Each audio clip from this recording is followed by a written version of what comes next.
My name is Daniel Zepeda, and I did this beautiful internship at Clark County Juvenile Justice Center and Vernon Elementary School. In this process, I worked in two departments, restorative justice and detention alternatives.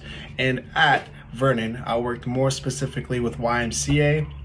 However, I was really engaged with the Vernon School. Both organizations have mission statements.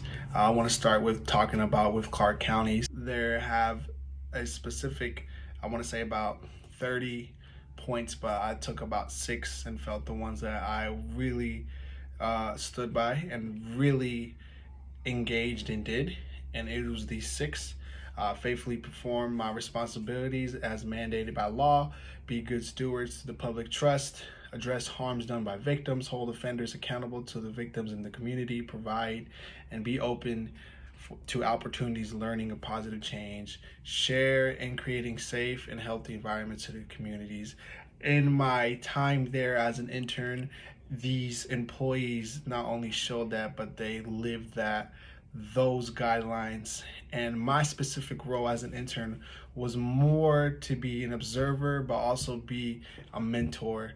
My goal there was to gain trust, was to genuinely show care in youth, was to allow the youth to see the idea of change, discover their interest, be supportive, and be a positive a positive role model that exemplifies positive actions, behaviors, and overall develop trust. Really try to build a quick bond and show them. And me being a person of color and me being a person of a lot of circumstances, I felt my role as an individual could provide a great perspective, especially being a person of color. I identify as a Hispanic American, and I grew up in an urban community, and I feel that me as an individual can contribute a lot of perspective to people of color and just people, especially Latinos, that ultimately have a lot of circumstances against us. And obviously they're dealing with some of those circumstances. And I felt I provided a lot of relatability. So I felt this role at the courthouse as a mentor and as an intern was necessary and very, very successful. I worked in detentions alternatives and restorative community services. I want to start with talking about detention alternatives. These are more or less like house arrest or just being on really strict supervised positions, meaning that they may be under probation for 1 to 2 years, but they have this strict routine with probation associates and meeting with their probation officer. Depending on the caseload, the probation officer may have 2 to 3 kids. Essentially, you're doing checkups at their homes. You're being a guide for their academic performance and their overall academic high school progress. So you're making sure, checking on their assignments. And in that time, I followed 2 probation associates who would show up to their homes, just check up on them, who would also provide them rides, make sure they're going to their agreed court assigned therapy or behavior modification classes that they have to take.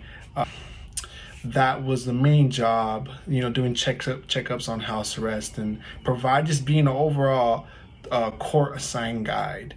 And about that is that they do not provide a light of like, I am your probation officer, you have to listen to me. What they do is they really provide like, I'm a mentor of yours. Yes, I'm assigned by the court. However, I'm here for the positive. We want to see the positive out of this. Yes, you're in a negative situation, but we want to see the positive out of that. And detention alternative really focuses on that. They really focus on practicing for change and practicing on healing the community that they hurt. They do a lot of face-to-face contact and phone contact. They do a lot of weekend reporting and weekday reporting and extended weekend reporting, which is, again, they do these projects. More specifically, my highlight of my experience was this RCS weekend reporting project called Quilted Teens.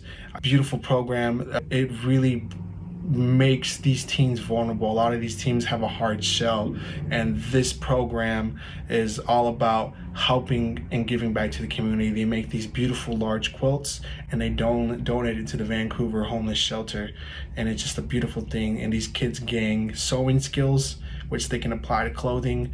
I heard a lot of testimony of these kids that they used to have are now clothing designers. Like, they are attempting to create a brand. So not only does it promote sewing, but it also promotes entrepreneurship. And it's just an overall beautiful program that I spent a lot of time. I probably spent like 6-7 weekends volunteering there and helping. And I just was really invested in that specific RCS program. Next, I had the privilege of working in this beautiful Vernon community right off Killingsworth. It's right by the Concordia neighborhood. And I had the luxury of working with kindergarten to 8th graders. The school was roughly 400 kids in attendance, participated working in the cafeteria. I really spent time trying to develop relationships with kids and, more importantly, the staff. I chaperoned at a middle school dance. It was a blast, very nostalgic for me. A highlight there was, while working there, I was the director for YMCA, and we threw a fundraiser to try to create a scholarship so more families can come and participate in my program. My program was about 72 kids, and I was able to raise $600. My time there was a perspective of community engagement and how important community is while attending in these elementary schools. You see these families go above and beyond for their children and the children around them. And I've never seen such a beautiful community and a very welcoming community, very encouraging. And in my experience there, I would say it was just a learning process of seeing how community works.